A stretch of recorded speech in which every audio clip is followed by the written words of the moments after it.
ETF index mutual funds నేర్చుకుని stock మార్కెట్లో రాణించాలనుకుంటున్నారా? వెంటనే ఈ నెంబర్కి కాల్ చేయండి. అమ్మ పిండి కొద్ది రెట్టే అంటూ ఉంటారు, పుణ్యం కొద్ది పురుషార్థం అంటారు.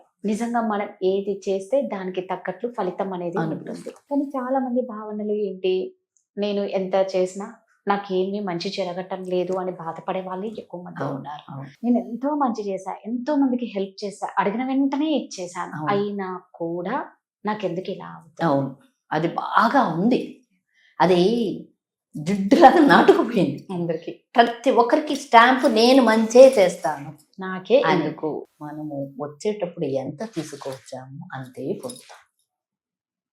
పూర్వ జన్మ మన హిందూ ధర్మం ప్రకారము పునరపి జననం పునరపి మరణం అంటాం కదా. జన్మ జన్మకి ఈ జన్మలో మనం మంచి చేసి ఉండవచ్చు. పూర్వజన్మలో ఏం చేసామో ఆ వాసనలు బట్టే మనకు వస్తుందమ్మా కర్మ. ఒక హాస్పిటల్లో 10 మంది పిల్లలు పుడతారు. ఒకరు పెద్ద గొప్పింటి బిడ్డగా పుడతారు. ఒకే టైంలో ఒక నలుగురు పుట్టారనుకో, ఒక్కొక్కరు ఒక మామూలు పేదదానికి అదే టైంలో పుడతారు. వాడు ఎందుకు ఈ బిడ్డ ఈ తల్లి కడుపు పుట్టాలి, ఒక రాజు కడుపు, ఒక ధనవంతుడి కడుపు, ఒక సేటు కడుపున ఒక్కొక్కరు కదా, ఎందుకు అతను అనిల్ అంబానీ అంటే చెప్తున్నా గొప్ప ఇంట్లో పుడతారు. ఒక్కొక్కరు వాడు పుట్టుకొని వెండి స్పూను, వీడికి పాలు కూడా లేకుండా డబ్బా పాలు, ఒకటి తల్లి పాలు, ఇవన్నీ ఎందుకు, దేన్ని బట్టి అలా డిఫరెంట్గా పుట్టారు. వాళ్ళ పూర్వజన సుకృతం బట్టి వాళ్ళకి ఆ స్థానం లభిస్తుంది.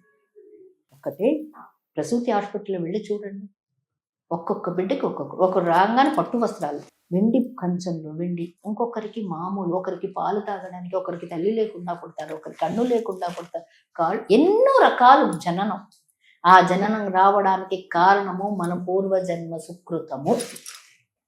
దీనికి ఒక కథ ద్వారా చెప్తాను.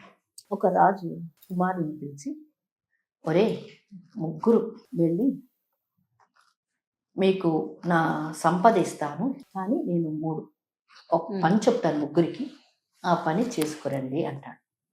ఒక బస్తా నిండా మామిడి పళ్ళు తీసుకురండి అంటాడు. సరే ముగ్గురు వెళతారు. ముగ్గురు వెళ్ళి, ఒక్కడేమో కరెక్టే రాజుగారు చూస్తారు కదా అని మంచి మామిడి పళ్ళు తీసుకుని వస్తారు. ఇంకొకడు రాజుగారు మొత్తం ఎక్కడ చూస్తాడు, సగమే మామిడి పళ్ళు పోస్తాడు, మిగతాది గడ్డి పెడతాడు. 3వ వాడు అంత రాజుగారు ఏం చూడడు, మొత్తం గడ్డి నింపుకుంటే ఆయన మూటను చూసి పంపించేస్తాడు, బరువు ఉంది కదా అని తీసుకొచ్చి రాజుగారి దగ్గరికి వస్తాడు. అప్పుడు రాజుగారు, మీరు ఏం తెచ్చుకున్నారు మీరు అదే తినండి. అప్పుడు ఎవరికి ఎంత దొరుకుతుంది, గడ్డి తెచ్చుకున్న వాడికి గడ్డి సగం తెచ్చుకున్నవాడు సగమే తింటాడు, పూర్తిగా పండ్లు తెచ్చుకున్నాడు పూర్తిగా తింటాడు. అంటే మనం ఏం తెచ్చుకున్నాం అంటే మనమే కదా చేసింది. అది ఆ బుద్ధి ఎవరిచ్చారు, మరి భగవంతుడే కదా. మళ్ళీ భగవంతుడి దగ్గరికి వస్తాం మనం, అన్నిటినీ ఆయన్నే అంటే అంటాం కదా, దానికి అన్నిటికీ కారణం ఆయనే. భగవంతుడే ఇవ్వలేదు, భగవంతుడే పెట్టలేదు కాదు, మనమే మనమే మనమే ఆయనే ఇది చేసేస్తాం కదా. ఆయన చేశాడు వెంటనే భగవంతుడు నన్ను ఎందుకు పుట్టించాడు, నాకు ఇటువంటి ఇల్లు ఇచ్చాడు, నాకు ఇటువంటి భర్తని ఇచ్చాడు, నాకు ఇటువంటి బిడ్డని ఇచ్చాడు, వాళ్ళకేమో బ్రహ్మాండంగా, వాళ్ళేమో నువ్వు తెచ్చావు, నువ్వు మొత్తం మామిడి పళ్ళు తెస్తే బ్రహ్మాండంగా ఉండేవి, అసలు తేకపోతే మాడి మసైపోయాడు, తినడానికి ఏమీ లేదు.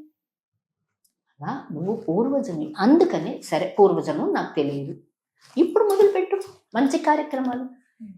ఇల్లులు గోపురాలు కట్టించవద్దు, సత్రాలు కట్టించవద్దు, అవన్నీ యజ్ఞయాగాదులు చేయక్కర్లేదు, అది చేస్తేనే ఫలితం ఇస్తాడనేది చాలా తప్పు. కృష్ణుడు భగవద్గీతలో ఫలం తోయం పుష్పం, నీ దగ్గర ఏది ఉంది మనస వాచ కర్మణ శుద్ధంగా స్వామి అని ఒక్క తులసిని సమర్పించు, నీరుని సమర్పించు, నువ్వే సర్వం. అనిదాశరణం నాసి తుమేవ కారుణ్య జనార్దన అంటాం కదా. ఆయన సర్వం నువ్వే అనుకున్నప్పుడు నీ ఆత్మ శుద్ధిగా ఉండు తల్లి. నువ్వు చేసే వాక్కు మంచి వాక్ అయి ఉండాలి, నీ పలుకులు, నీ మనసు మంచితనంగా ఉండాలి, అదే నిన్ను కాపాడుతుంది.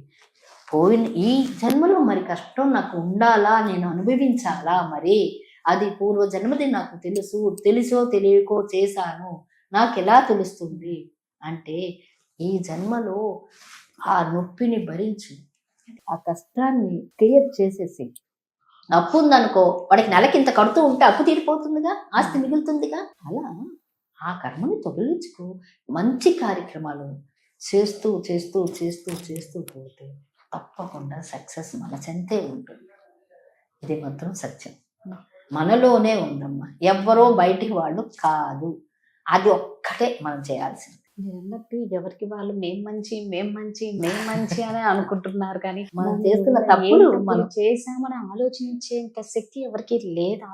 అంటే పరుగు పెట్టద్దు, నువ్వు పరిగెడుతున్నావు, నువ్వు నిలబడి చూడు, నిలబడు, గమనించు.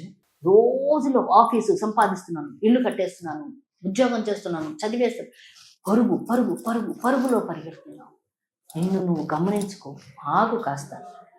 నీ భార్యాభర్త కూర్చొని, నీ పిల్లలతో కూర్చొని ఒక్క 5 నిమిషాలు నేనేంటి, నా చుట్టూ ఏంటి, నేనేం చేస్తున్నాను గమనించు, ఆగు, పరిగెట్టకు.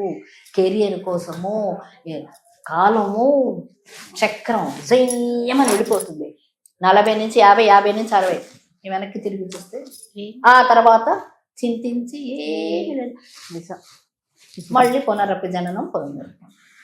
మళ్ళీ కష్టాలు వచ్చినప్పుడు భగవంతుడు కావాలి.